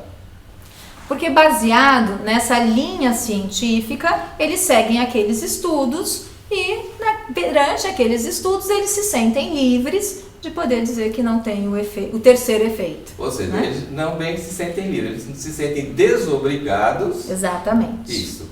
Com a verdade científica. Exatamente. Com o parâmetro científico. Dinheiro pago. Existe uma outra pergunta de alguém que está acompanhando pela internet, do Gabriel Araújo. Se as pessoas pudessem também identificar de onde falam, para nós é importante. Então a pergunta é: o período em que se começou a alterar o conceito de início da vida? Cadê a pergunta, Flávia? Acho que é essa a pergunta. Qual é o período que começou o conceito da vida? Qual é o período em que se começou a alterar o conceito de início da vida? Bom, na verdade, assim, essa definição de início da vida já há muitos e muitos anos se tem uma discussão. Tomou-se mais corpo a partir da fertilização in vitro, mas antes disso, né, como eu falei, seguindo as linhas, quem segue a linha da questão, por exemplo, neurológica, vai entender que só se dá depois do desenvolvimento neurológico, né, da questão cerebral, mas tomou mais corpo a partir da fertilização in vitro. Nós estamos falando lá a partir da década de 70, final da década de 70, tomou mais corpo esta visão. Tá? Talvez um complemento a essa resposta é que a flexibilização de certos conceitos que foram tidos como tradicionalmente fixos, eles começam num período da história específico, né, depois da Segunda Guerra Mundial. Porque os conceitos fixos do que é ser humano, etc., que eram tidos como universais, foram utilizados naquele contexto histórico para justificar violências, como é o caso clássico da Segunda Guerra, né, do nazismo. Então, a partir daí houve uma tentativa, um processo cultural de redefinir em outras bases que não universais, possivelmente não universais, do que seria ser humano, do que seria o bem, do que seria a vida, do que seria as relações humanas, do que seria amor, do que seria sexo e tudo um monte de coisa. Do que seria dignidade, uma série de... Em suma, os valores sobre os quais uma determinada comunidade usa para poder se organizar e viver não estariam mais vinculados em algo transcendente ou num ideal absoluto, mas estariam vinculados ao contexto no qual eles vivem.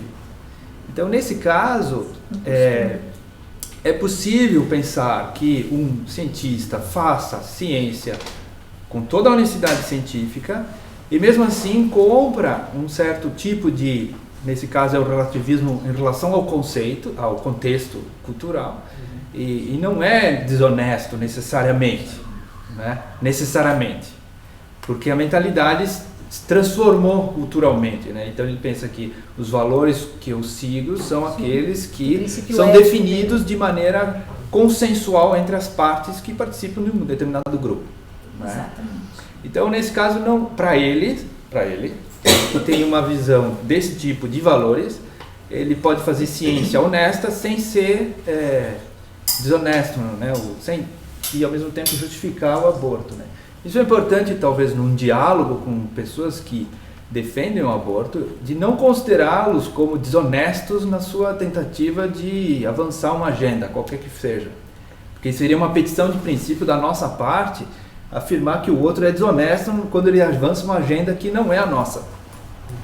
E isso pode não ser bom do ponto de vista do diálogo. Agora, não descarta o fato que possam haver pessoas que usem deliberadamente dessas técnicas de relativização dos valores em relação ao contexto, porque certo nível de relativização sempre existe, né? Tipo, preferências de futebol são relativas, né? Pronto. Né? Então, certos níveis de relativização sempre existem, né? Pode ser que usem com outras intenções, né? Então, uma suspeita também é sempre bom levantar, né? É claro. Só para deixar um pouco contextualizado o que nasce esse problema relativista. Só para completar a pergunta do Gabriel. Não dá para ouvir, tem que vir aqui. Diga. Pode refazer aí. Para complementar a pergunta do Gabriel, na verdade a pergunta dele é se essa questão de quando começou a mudar o conceito está ligada a coincide com o início das pesquisas da pílula do dia seguinte. Não, Gabriel, não. E porque isso daí poderia servir como um argumento para a discussão. Vem antes disso, tá? Não coincide. Eu tenho outra pergunta, mais prática. Tem uma outra pergunta, porque às vezes a gente escuta assim, é melhor usar a pílula do dia seguinte do que realizar o aborto mais tarde, né? Então eu gostaria que a professora, o que a professora tem a dizer sobre isso para nós? Excelente pergunta. Primeiro, nós não podemos esquecer que é uma vida, né? A partir do momento que foi fecundado, ele é uma vida. Então, ele tem o mesmo direito à vida, a dignidade humana dele tem que ser preservada em qualquer momento, seja ele na primeira semana, seja esta vida no 7º mês de gravidez, no 8º mês ou a partir do momento que nasceu. É vida do mesmo jeito. Então, essa questão, essa justificativa que se dá, não, então é melhor agora, evitar agora, porque depois vai demorar mais um tempo para que se aborte. Você está eliminando uma vida do mesmo jeito. Contudo, parece a princípio, né, a ideia, quando você tem ali um ser humano, mas muito pequeno, né, dá-se a ideia que, bom, já que eu não estou vendo a mulher com a barriga grande e tudo mais, como se não fosse uma vida, né? Como se, aí é a questão realmente de diminuir a vida humana, como se tivesse então menos valor porque é um feto e é pequeno, e quem então, o bebê que está com 3, 4, 5, 6 meses na barriga da mãe já é maior, então ele tem mais valor, ou nós que somos já adultos temos mais valor. Tudo é vida da mesma forma. É o ser humano igual, o direito e a dignidade deste ser humano tem que ser preservada do mesmo jeito, tá? Mais algum questionamento? Josi, eu entendo que se não quer engravidar, se realmente a criança precisa do pai, da mãe para crescer, né, com equilíbrio, um ser humano. E, na verdade, por que estão apelando para isso? Porque existe realmente um abuso, né? E o que falta, no meu entender, é uma educação sexual responsável, né? Isso que a gente está cansado de saber. E isso o governo não está preocupado. Não existe política para isso, não existe educação para isso, né? Pelo contrário, existe educação para abusar, né? Então, não sei, precisaria da gente conseguir influir na parte mais educativa, tanto das famílias quanto a parte até educacional, institucional mesmo, né? Mas isso é muito mais difícil, né? Mais fácil distribuir pílula, né? Mais rápido, né? Tem mais algum questionamento? Ali na internet. Na internet tem mais algum? Ó, só como assim, um aluzinho a respeito de assim, o que o médico deve fazer, não sou da área e tudo mais, mas o que me ocorreu, é só para colocar em comum, tudo o que me ocorreu. Se o médico, diante da legislação, ele está obrigado a administrar determinado medicamento, não é? No mínimo, ele não está proibido de conscientizar a paciente. Então, assim, me parece que seria uma atitude interessante da parte desse médico fazer isso, praticar, esclarecer o que está acontecendo. Olha, tal medicamento, da forma como foi exposto, não está comprovado, etc, poderá ler a bula. A bula não consta, mas a outra bula de fora, assim, quer dizer, seria uma espécie de, olha, o laboratório está aqui fazendo uma ressalva, portanto, não é? E é isso, uma sugestão. Isso está dentro até do código, código de ética médica. Então, assim, de qualquer medicação que é dada, dizer quais os possíveis efeitos que podem acontecer. A Rafaela, ela reforça, a Rafaela que fez a pergunta anteriormente, reforça aquilo que o Tessa dizia, de que Sim. não existe, muitas vezes não se trata de uma questão de desonestidade, mas de fidelidade à escola que se segue. Exatamente.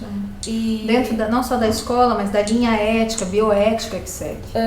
Então, seguindo essa luz da bioética, ele se sente livre, porque dentro da consciência dele, então aí ele tem a responsabilidade e a liberdade de tomar aquela atitude.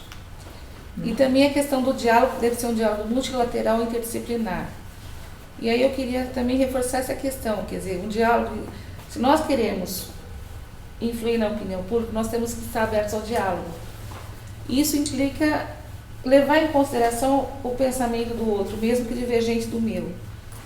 Por isso nós temos que nos formar, saber de onde nós falamos, qual é o nosso lugar, mas também entender o lugar do outro para que a gente possa estabelecer esse diálogo. Só assim a gente consegue ter uma influência, senão nós ficamos fechados no nosso nicho e não conseguimos sair daqui. Então o nosso objetivo é esse, e para isso demanda informação. Exatamente. Mas isso, dentro da linha ética, é assim, Você tem, a partir do momento que você tem o conhecimento, então você tem a sua responsabilidade, você tem a liberdade, porque eu conheço, eu tomo a liberdade de ter a atitude diante daquilo, e aí então eu tenho a responsabilidade dessa atitude. E, por exemplo, existe um programa de educação sexual nas escolas. Se ele é válido ou não, é um outro questionamento, mas quer dizer, tem que fazer um estudo. Nós temos que conhecer saber qual é esse programa, de onde ele parte, qual a orientação que ele dá, quais são os seus fundamentos, para poder depois questionar a sua validade ou não. Quer dizer, então, se informar realmente, para a gente poder depois... Não pode ser baseado no achismo, A ciência não é baseada no achismo. Tem todo um experimento científico, e aí então esse experimento ele segue uma série de critérios, fazer ciência é isso, para que ele possa ser reprodutível, e, enfim, mas não é achismo, O diálogo também não pode ser baseado no achismo, porque aí não é uma reflexão, não é ético.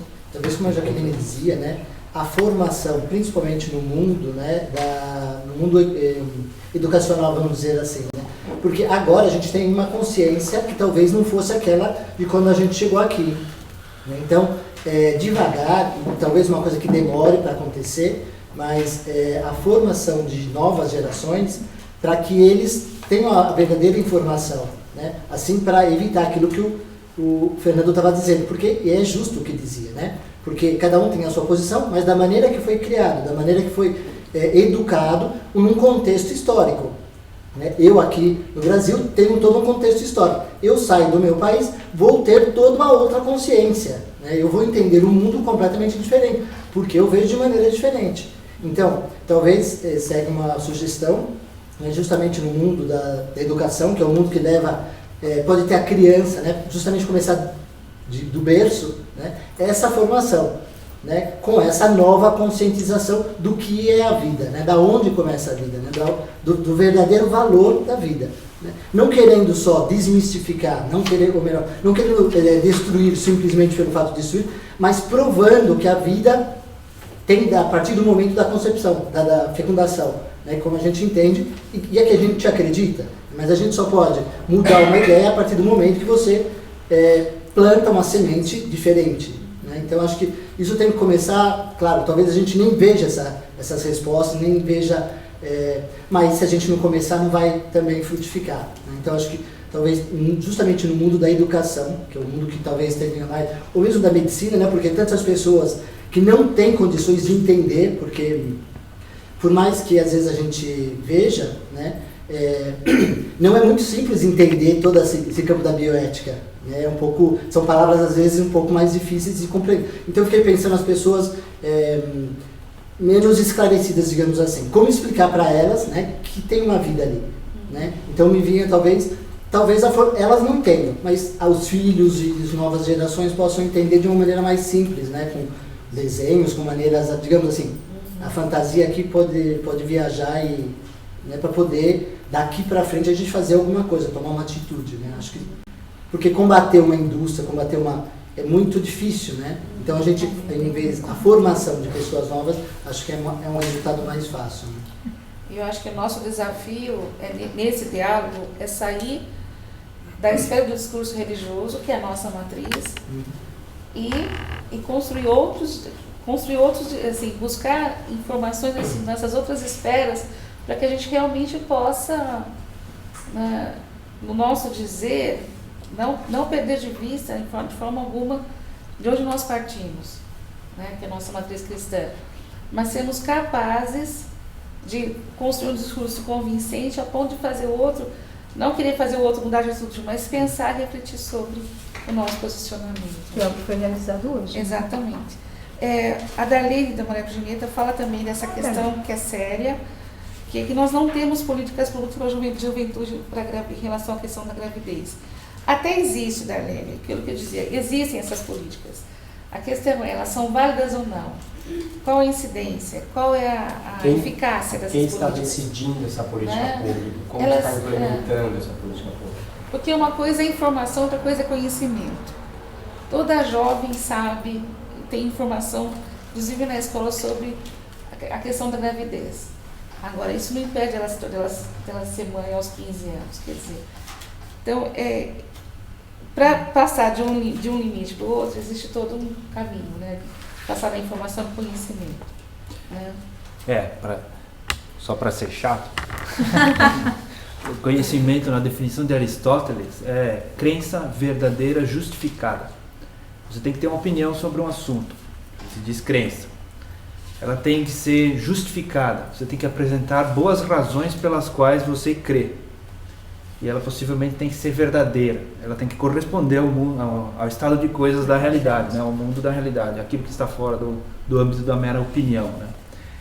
Tradicionalmente, a ideia de conhecimento definida dessa maneira foi problematizada bastante, né? Tem muito texto escrito, né? Mas num sentido bem simples para a educação, isso é fundamental. Né? Primeiro, um treino de saber ler, saber escrever, que é mais a questão da reprodutibilidade das técnicas, né, de leitura, de entendimento do mundo e tal. E depois a reflexão sobre quem é que fala, o que eu falo, quem é que diz, o que está por trás, esse tipo de coisa, que é o lado mais da justificação, né, por assim dizer. Né? Depois tem mais um aqui. Ao Wagner, aqui de São Paulo, ele fala dessa cultura da morte que se fortalece com questões como essa que nós estamos discutindo, né? Essa cultura da morte que é fortalecida pelo aborto, né? Pela ideia do aborto. Né? Na verdade, não só pela ideia do aborto, eu acho que aí a cultura da morte já é favorecida, uma vez que a gente relativiza muitas coisas. Esse relativismo absoluto pode levar a essa cultura. Né, Testa? Muito bem. Entrando no campo da filosofia. Eu eu gostaria de fazer algumas sugestões para próximos encontros como esse. Talvez fosse bastante esclarecedor nós falarmos mais profundamente a respeito da inseminação artificial, da fertilização in vitro e do destino dos embriões, né? Um pouco ali, até para melhorarmos, né? Aumentarmos nosso conhecimento e podermos também influenciar em outros ambientes com outras pessoas, né? É ótima ideia, eu acho que é fundamental. Posso colocar mais uma coisa aí, então? A questão de dialogar em relação aos métodos contraceptivos também.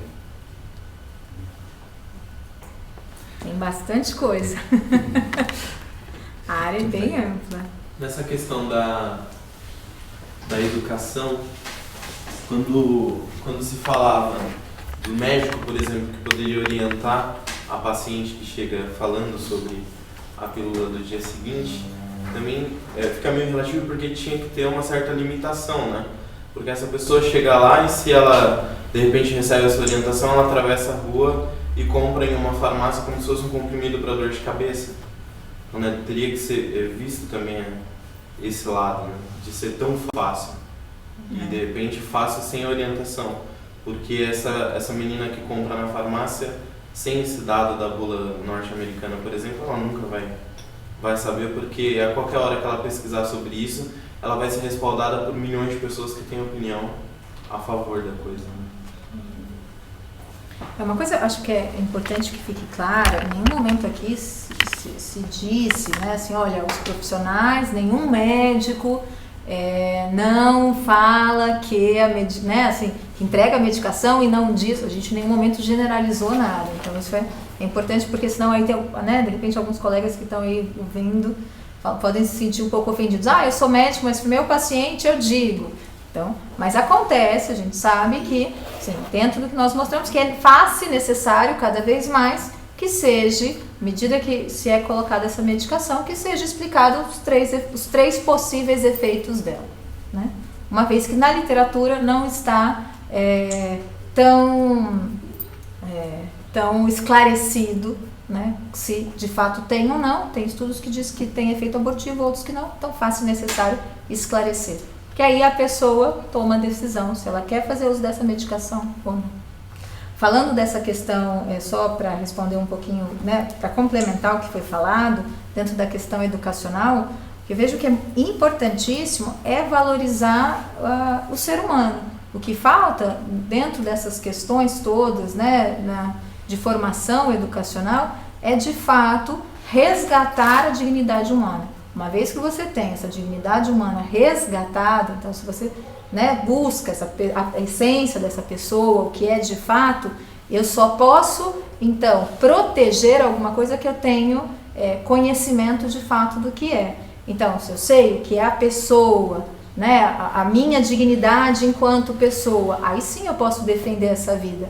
Mas como, né, dentro das escolas não se tem essa formação, esse resgate de dignidade, eu acho que isso é uma das coisas fundamentais, porque aí você entrando nesse aspecto facilita muito mais esse conhecimento enquanto ser humano, e a partir dessa visão enquanto ser humano eu poder tomar as decisões. A minha xará de BH, Jaqueline, ela comentou em relação àquilo que a Mônica dizia da importância da educação sexual, de que existem projetos em relação a isso. Ela está estando Teen Star. Eu não conheço, mas me parece que... Teen Star foi aquele curso, né? Se você pudesse comentar, se alguém conhece. Eu não tenho muito... Sei que é um curso que se tem, mas eu não sou a pessoa mais habilitada para falar sobre isso. De fato, desculpa, Jaque, se alguém que souber. Se alguém sabe aqui, que eu conheça. Né? Então... Mas, quer dizer, existem projetos também, não só... Que é para as porque escolas. São questões que nós delegamos muitas vezes ao governo, certas questões. Mas existem muitas iniciativas, muitas ONGs que também atuam nesse sentido. E também poderiam, né, servir também como exemplo de como como essa questão pode ser abordada e tratada em âmbito público, né? E lembrar que a bioética, o que eu falei logo no começo, né? Muitos acham que a bioética é apenas para o profissional da saúde, o que não é. É a aplicação da ética na vida. Se a aplicação da ética na vida permeia todos nós, então qualquer área, né, pode e deve discutir isso. Oi.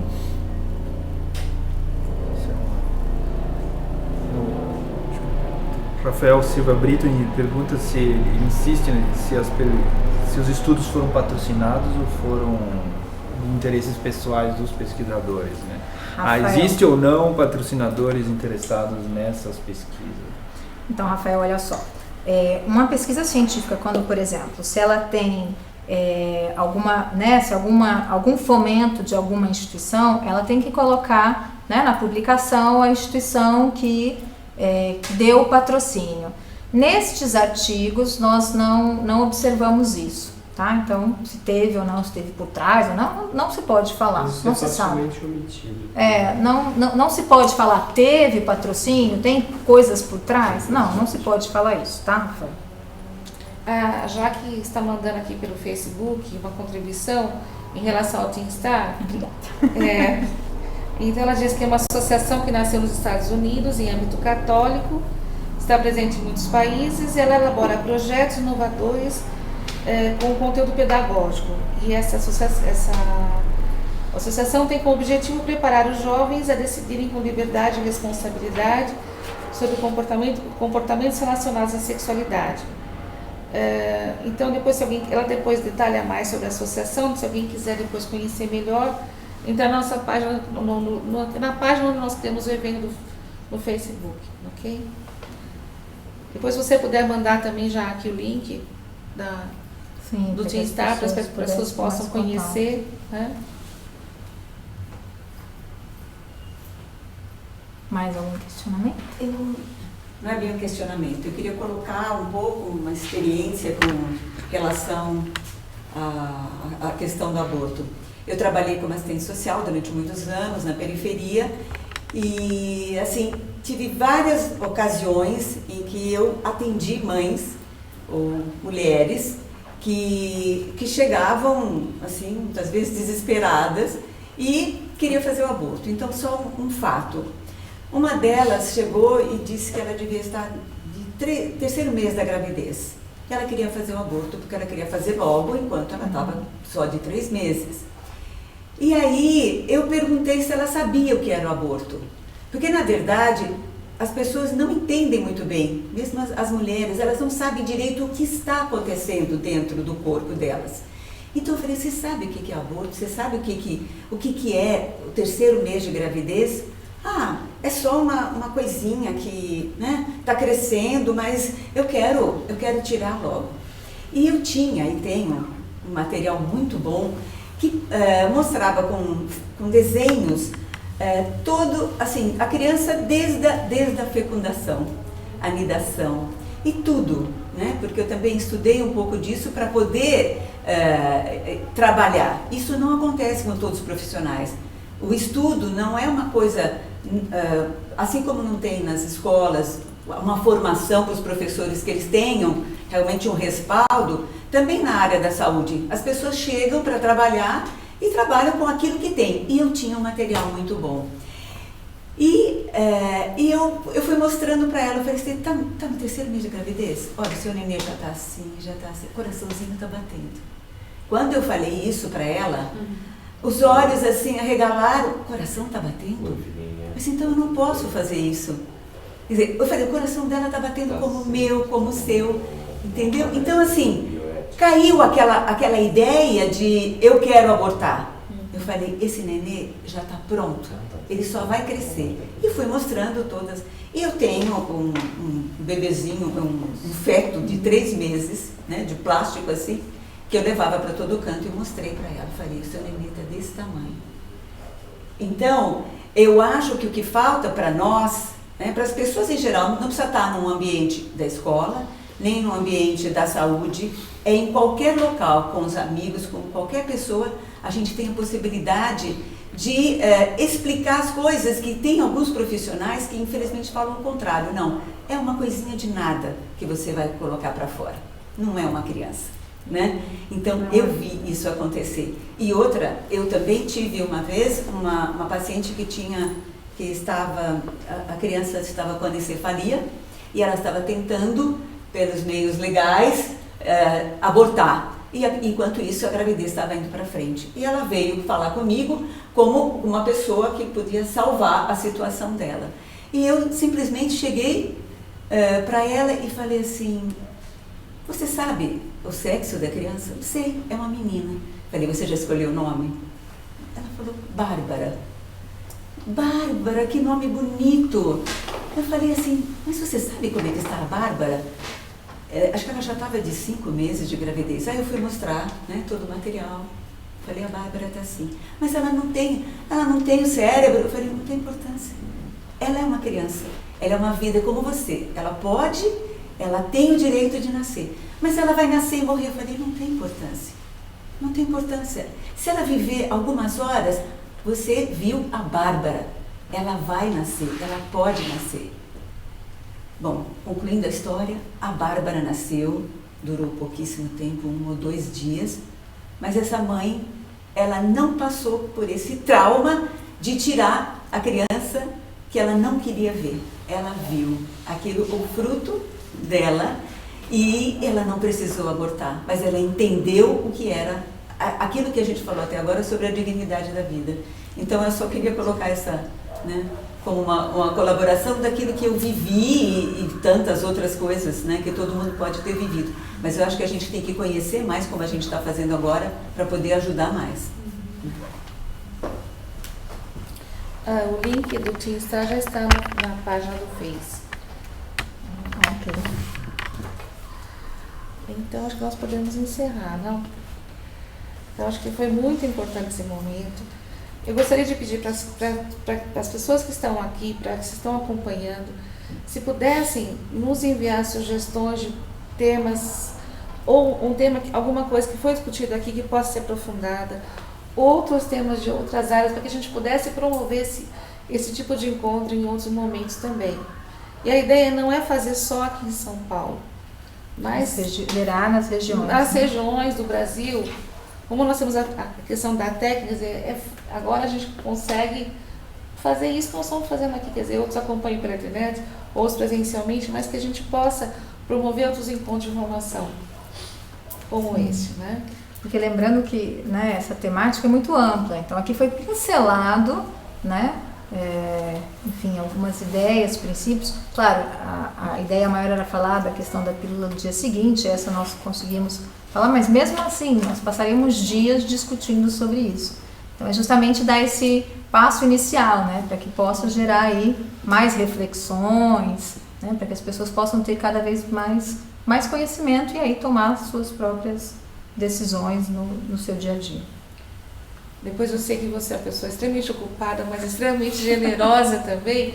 Então, acho que se surgem outras dúvidas ou se as pessoas querem conversar, acho que depois você pode, né, disponibilizar, entrar em contato pelo Face ou pode entrar, meios. Mesmo na própria página, né, do evento, pode ir lá fazer as perguntas, eu respondo sem problema nenhum. Se pedir os artigos, eu mando. O material, né, que foi falado hoje está aí disponível todo ele. No próprio material, se vocês observarem, quase todos os slides tem da onde foi tirado, então não eram definições minhas, né? Então, de quais referenciais foram tirados para que justamente ter essa base, né, para uma melhor conscientização para as pessoas. Mas quem tiver dúvida pode mandar, a gente coloca, sem problema nenhum. A ideia é exatamente essa, né, que possamos crescer aí. Obrigada mais uma vez, Josi. E obrigada a todos vocês que estão aqui hoje enfrentar esse trânsito horrível de São Paulo e aos que estão também acompanhando via internet. Ok? Bom,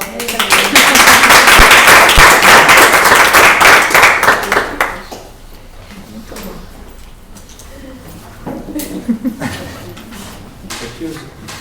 Fechou? Fechou. Gente, uma notícia importante. Domingo essas duas vão viajar com outras 8 pessoas do Brasil.